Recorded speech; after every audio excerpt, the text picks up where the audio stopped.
So UPSC mains 2024 hit a sixer. So ఈ sixer ఏంటి? UPSC mains 2024లో మీరు ప్రిపేర్ అవుతుంటే the top 6 things to do for the next 80 days. So రాబోయే 80 రోజుల్లో మీరు చేయాల్సిన విషయాలు ఏంటి? So first you are supposed to build the content through the notes. So notes అంటే మళ్ళీ ఫుల్ రీరైటింగ్ కాదు, జిఎస్కి అండ్ ఆప్షనల్కి. It should be based on the reverse engineering. So ఇది రివర్స్ ఇంజనీరింగ్ ద్వారా మీరు కొన్ని సైడ్ హెడ్డింగ్స్ రాసుకోవడం, కీ పాయింట్స్ రాసుకోవడం, కీవర్డ్స్ రాసుకోవడం, తర్వాత డయాగ్రామ్స్ వేసుకోవడం, ఇటువంటివన్నీ కంటెంట్ బిల్డింగ్ చేయాలి. ప్రతి టాపిక్ అంటే మీరు సిలబస్ తీసుకుని ఆ సిలబస్లో ఉండే సపోజ్ పేపర్ 1లో 20 యూనిట్స్ ఉంటాయి, పేపర్ 2లో 20 యూనిట్స్ ఉంటాయి. ఆ వర్డింగ్ ఏదైతే ఉందో ఆ వర్డింగ్ ఆధారంగా, ఆ కీవర్డ్స్ ఆధారంగా మీరు కంటెంట్ బిల్డ్ చేసుకోవాలి. ఇది ఆప్షనల్ కూడా జరగాలి. యాక్చువల్గా ఈ పాటికి జరిగిపోయి ఉండాలి. అట్లీస్ట్ చేయకపోయి ఉన్నా కానీ షెడ్యూల్ చేసుకుని దాని ప్రకారం చేసుకోవాల్సి ఉంటుంది. సో ఈ రివర్స్ ఇంజనీరింగ్ ద్వారా కంటెంట్ బిల్డింగ్ చేయాలని చెప్పాను. మరి ఈ రివర్స్ ఇంజనీరింగ్ ఏంటి? ఆ reverse engineering should be through the previous year questions. అంటే pick the PYQs of each subject. At least last 5 year PYQs చూడండి. చూసి టాపిక్ వైజ్గా వాటిని క్లాసిఫికేషన్ చేసుకోండి. అంటే పేపర్ 1 ఉంది, కల్చర్లో పీవైక్యూస్ 5 years. ఇవి రెడీమేడ్గా కూడా మీకు దొరుకుతాయి. అండ్ తర్వాత జాగ్రఫీ పీవైక్యూస్, నెక్స్ట్ సొసైటీకి సంబంధించిన పీవైక్యూస్. ఇలా టాపిక్ వైజ్గా క్లాసిఫై చేసుకోండి. వరల్డ్ హిస్టరీలో ఏమొచ్చినాయి, పాలిటీలో వచ్చినాయి, గవర్నెన్స్లో ఏమొచ్చినాయి, ఇలా టాపిక్ వైజ్గా డివైడ్ చేసుకుంటే ఆ తర్వాత అందులో ఉన్న కీవర్డ్స్ ఏవైతే ఉంటాయో వాటిని బేస్ చేసుకుని మీరు నోట్స్ తయారు చేసుకోవాలి. ఇప్పుడు 2023 సెకండ్ పేపర్లో ఈ గవర్నెన్స్ గురించి ఒక క్వశ్చన్ వచ్చింది. సో ఈ గవర్నెన్స్ అంటే ఏంటి, దాంట్లో ఉన్న మెరిట్స్ ఏంటి, డిమెరిట్స్ ఏంటి, ఒక 5 పాయింట్స్ ఈచ్ దాని గురించి. అంటే వాట్ ఈజ్ ఈ గవర్నెన్స్, ఒక 5 పాయింట్స్.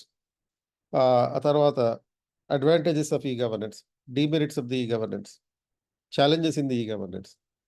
ఒక 5 పాయింట్స్ మాత్రమే చాలు. మీరేమి డిస్క్రిప్టివ్గా రాసేయక్కర్లేదు.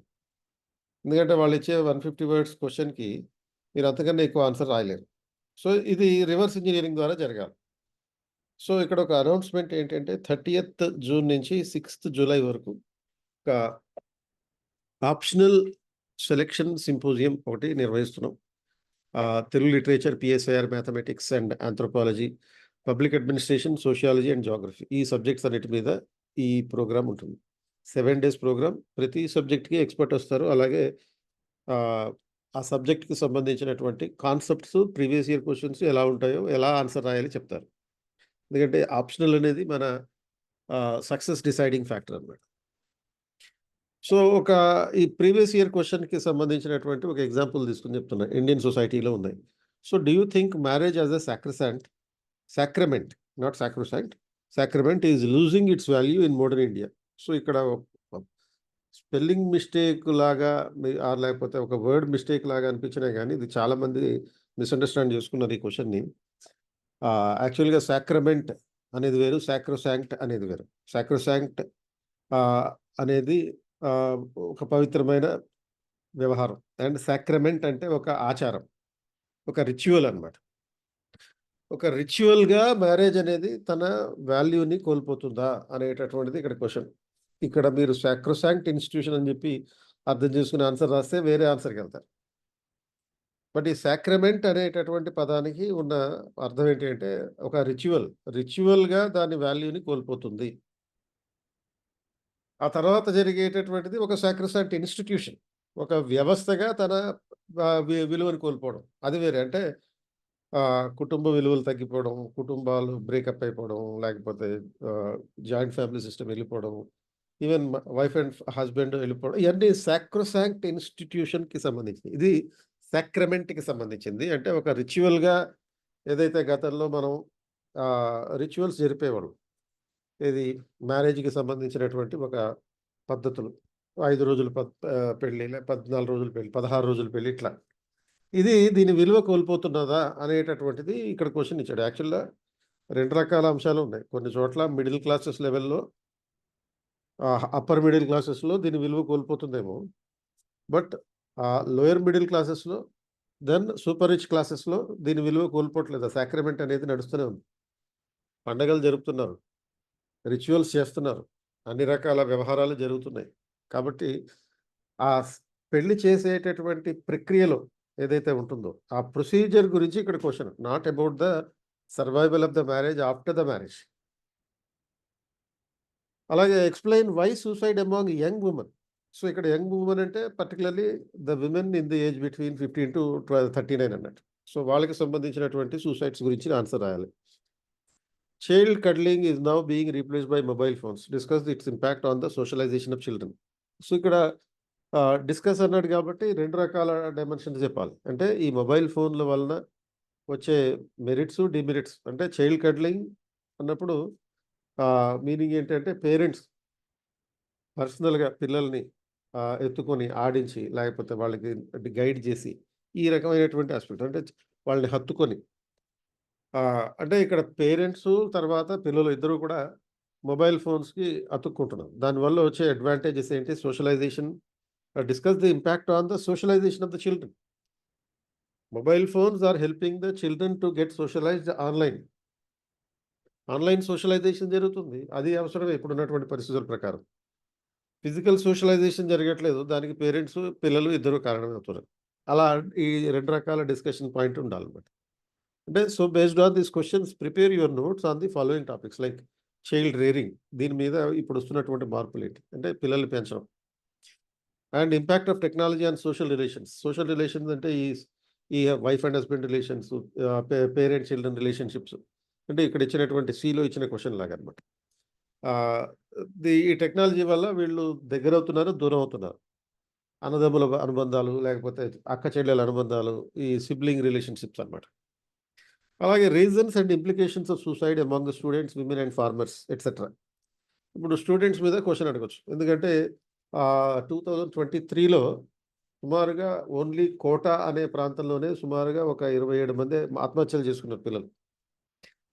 సో, అది ఎగ్జామినర్‌ని అట్రాక్షన్ చేయొచ్చు. కాబట్టి 2023లో జరిగిన ఈ యాస్పెక్ట్ ఆధారంగా క్వెషన్ అడిగినా అడగొచ్చు. స్టూడెంట్స్‌లో కంటిన్యూయస్‌గా సూసైడ్స్ ఎందుకు పెరుగుతున్నాయి? Marriage and its changing dynamics. అంటే ఇప్పుడు సపోజ్ ఇక్కడ క్వెషన్ అడిగారు. Marriages as a sacrament is losing its value అని చెప్పి. సో, యాస్ ఎ సాక్రమెంట్ అన్నప్పుడు దాని రిచువల్స్ చేయట్లేదు అనేటటువంటి పర్స్పెక్టివ్. కాబట్టి మ్యారేజ్‌కి రిలేటెడ్‌గా ఉండే అంశాలన్నీ చదువుకోవాలి. అంటే marriage as a sacrosanct institution, sacrament, marriage and its implications. దాని మీద ఈ ప్రస్తుతం ఉన్నటువంటి డైనమిక్స్ అంటే చేంజింగ్ డైనమిక్స్ అంటే ఈ టెక్నాలజీ ప్రభావం ఎలా ఉంది అనే యాస్పెక్ట్‌ని కూడా. అలాగే marriage as a super rich ritual అనే పర్స్పెక్టివ్‌లో కూడా ఆలోచించాలి.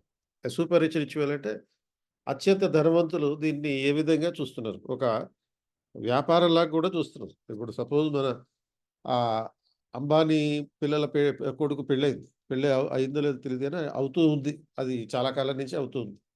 సో, ప్రీ మ్యారేజ్ ఫంక్షన్ ఒకటి పెట్టాడాయన. ఆ రకమైనటువంటి పర్స్పెక్టివ్‌లో కూడా how the super rich have focus their importance to the marriage. అలాగే మన ప్రైమ్ మినిస్టర్ కూడా ఇటువంటి వ్యవహారాలను చూసి ఒక మాట చెప్పారు. ఏంటనంటే మ్యారేజ్ ఎక్కడో విదేశాల్లో ఎళ్లి చేసుకోకుండా ఇండియాలోనే చేసుకోండి. ఈ డెస్టినేషన్ వెడ్డింగ్స్ ఏవైతే ఉన్నాయో ఇండియాలోనే చేసుకోండి. ఈ డెస్టినేషన్ వెడ్డింగ్స్ వల్ల ఇండియన్ ఎకానమీ ఇండియాలోనే ఉంటుంది అనేటటువంటి పాయింట్ ఆఫ్ వ్యూని 'మన్ కీ బాత్'లో ప్రైమ్ మినిస్టర్ చెప్పారు. కాబట్టి దాని మీద ఫోకస్ చేసే అవకాశం ఉంది. అండ్ థర్డ్ యాస్పెక్ట్ ఏంటంటే not just smart work, you are also supposed to do the hard work. కేవలం స్మార్ట్ వర్కే గాకుండా హార్డ్ వర్క్ కూడా చేయాలి. సో, ఇక్కడ ఈ రివర్స్ ఇంజినీరింగ్ గురించి చెప్పింది స్మార్ట్ వర్క్. దెన్ ఇప్పుడు హార్డ్ వర్క్ చేయాలి. హార్డ్ వర్క్ ఏంటి? UPSC demands a lot of hard work because daily you are supposed to work for 14 hours. ఇప్పుడు ఎలాన్ మస్క్ తన ఉద్యోగుల్ని రోజుకి 100 గంటలు పని చేయమని అడిగాడు. దాన్నే నేను ఏమన్నా నేను 14 గంటలు చేయమని అడుగుతున్నా రోజుకి. అంటే వారంలో 100 hours. So, so, 100 hours divided by 7 days అంటే 14 hours a day. So, but you can do the hard work only when you have the intrinsic sense of motivation. Intrinsic sense of motivation అంటే ఆ motivation attitude మీ మైండ్‌లో ఉండాలి. బలవంతంగా నేను చెప్పాననో, లేకపోతే మీ parents చెప్పారనో, లేకపోతే ఎవరన్నా చూస్తున్నారనో ఎవరైనా చూడాలనో, ఎవరైనా ఇంప్రెస్ చేయాలనో ఈ హార్డ్ వర్క్ 14 గంటలు ఇటువంటివన్నీ చేయకూడదు. ముందర పుస్తకాలేసుకొని డెమాన్‌స్ట్రేషన్ చేయకూడదు. సో, ఈ 14 అవర్స్ ఎలా షెడ్యూల్ చేసుకోవాలి? The fourth thing. So, you are supposed to spend 3 hours for the optional. And ఈ ఆప్షనల్ 3 గంటలు చదవాలి. చదివిన తర్వాత 1 అవర్ రివైజ్ చేయండి. చేసిన తర్వాత 8 అవర్స్ జీఎస్ చదవండి. దెన్ 2 అవర్స్ రివిజన్ చేయండి. ఆ తర్వాత 1 అవర్ రైటింగ్ ప్రాక్టీస్ చేయండి. అంటే జీఎస్‌కి సంబంధించిన 1 అవర్ రైటింగ్ ప్రాక్టీస్ చేయండి. సో, కాబట్టి ఈ మొత్తం ప్రాసెస్‌లో ఏం జరిగింది? బేసిక్‌గా మీరు చదువుకోవడానికి 4 గంటలు ఆప్షనల్. 4 గంటల్లో 3 అవర్స్ ఏమో primary reading, 1 hour revision. And తర్వాత 11 అవర్స్ అంటే 10 అవర్స్ ఏమో జీఎస్. అందులో 8 hours primary reading, 2 hours revision. And ఒక 1 అవర్ రైటింగ్ ప్రాక్టీస్. అంటే what I'm supposed to do is don't read anything that you cannot revise. Don't revise anything that you cannot write. So, writing మీరు revise చేయలేని దాన్ని చదవద్దు. And రాయలేని దాన్ని revise చేయాల్సిన అవసరం లేదు. అంటే మీరు రాయాలి, చదవాలి, రివిజన్ చేయాలి. చదవడం, రివిజన్ చేయడం, రాయడం. సో, ఈ 3 జరిగితేనే మీ ప్రిపరేషన్ ఫుల్‌గా ఉన్నట్టు లెక్క. దాని రైటింగ్ ప్రాక్టీస్ ఎలా ఉండాలి? Daily practice 1 hour minimum. అంటే మినిమమ్ 1 అవర్ అంటే రోజుకి 7 క్వెషన్‌లైనా చేయాలి. సో, వీక్లీ ఒక 3 అవర్స్ ప్రాక్టీస్ ఉండాలి. డైలీ ఆన్సర్ రైటింగ్ ప్రాక్టీస్ అనేది కంపల్సరీగా ఒక 7 క్వెషన్స్ రాయగలిగితే మీరు 3 గంటల్లో 20 క్వెషన్స్‌కి ఆన్సర్ రాయగలుగుతారు. అండ్ తర్వాత if you right 7 questions a day, you can answer 20 questions in the exam hall in 3 hours. So, ఇది రోజు జరగాల్సినటువంటి పని. అంటే మండే టు ఫ్రైడే పెట్టుకోండి schedule. Monday to Friday 7 questions answers రాయండి ఒక్కో రోజుకి. రోజుకొక 7 క్వెషన్స్. అంటే ఒక 5 డేస్‌లో మీరు ఆహ్, 35 క్వెషన్స్ రాస్తారు. ప్లస్ వీకెండ్‌లో అంటే ఒక సండే రోజు ఒక 20 క్వెషన్స్ ఆన్సర్ రాసేటట్టుగా పెట్టుకోండి. అంటే ఆన్ ఎన్ యావరేజ్ 50-55 క్వెషన్స్ మీరు రాస్తారు. సో, మీకు అందుబాటులో ఒక 10-12 వీక్స్ అందుబాటులో ఉంది. అంటే ఏంటి ఈ 10 వీక్స్‌లో సపోజ్ 10 వారాలే అందుబాటులో ఉందనుకోండి.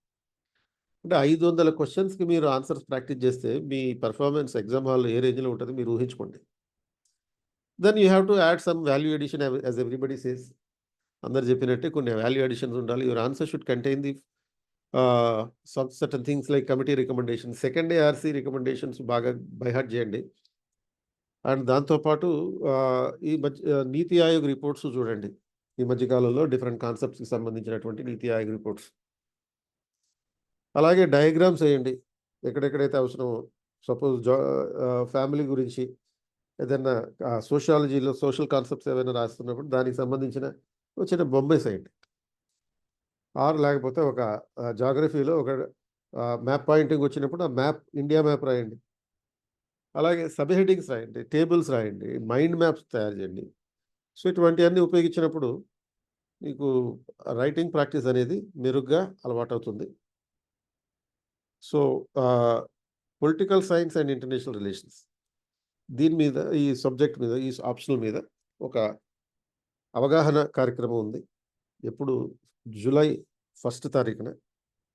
So, I will be discussing the concepts how to prepare of political సైన్స్‌లో కాన్సెప్ట్స్ ఎలా ప్రిపేర్ అవ్వాలి. ఎందుకంటే అందరూ ప్రిపేర్ అయినట్టుగా ప్రిపేర్ అవ్వడం కాకుండా you are supposed to prepare this with a new technologies approach to the political theory. అంటే ఏంటి? పొలిటికల్ థియరీ బేసిక్కే ఉంటది. ఫౌండేషన్ ఫండమెంటల్‌గానే ఉంటుంది. కానీ ఇప్పుడు ఈ కాంటెంపరరీ ఓరియంటేషన్‌లో Covid and post Covid and post globalisation orientation crisis hit global ఆర్డర్‌లో పొలిటికల్ సైన్స్ ప్రిపరేషన్ అనేది ఒక కొత్త పద్ధతిలో వెళ్ళాలి. ఇప్పుడు డెమోక్రసీ ఉంది. సపోజ్ డెమోక్రసీ మనకి మొదటిసారిగా ప్లేటో, అరిస్టాటిల్ ఇటువంటి వాళ్ళు చెప్పారు. But they never had any idea about how technology can influence the people in the democracy. అంటే ఈ కేంబ్రిడ్జ్ అనలిటికా లాంటి సాఫ్ట్‌వేర్ ఉంది. ఆ సాఫ్ట్‌వేర్‌ని ఉపయోగించి మన ఆహ్, గతంలో ట్రంప్ గాని, మోడీ గాని, లేకపోతే జగన్‌మోహన్ రెడ్డి గాని ఏ విధంగా ప్రజలను ఇన్‌ఫ్లూయెన్స్ చేయగలిగారు? How technology can influence to change their political attitudes. So, ఇటువంటి అంశాలను ఇన్కార్పొరేట్ చేసుకుంటూ అంటే ఈ రిఫరెన్సెస్ డైరెక్ట్‌గా ఇలా క్వెషన్స్ ఇవ్వకపోయినా, ఈ రిఫరెన్సెస్ ఇస్తూ మీరు గనుక ఆన్సర్ ప్రెజెంట్ చేస్తే definitely that will fetch you 1 mark more than the others. So, the PSIR optional symposium on July 1st at 10 AM.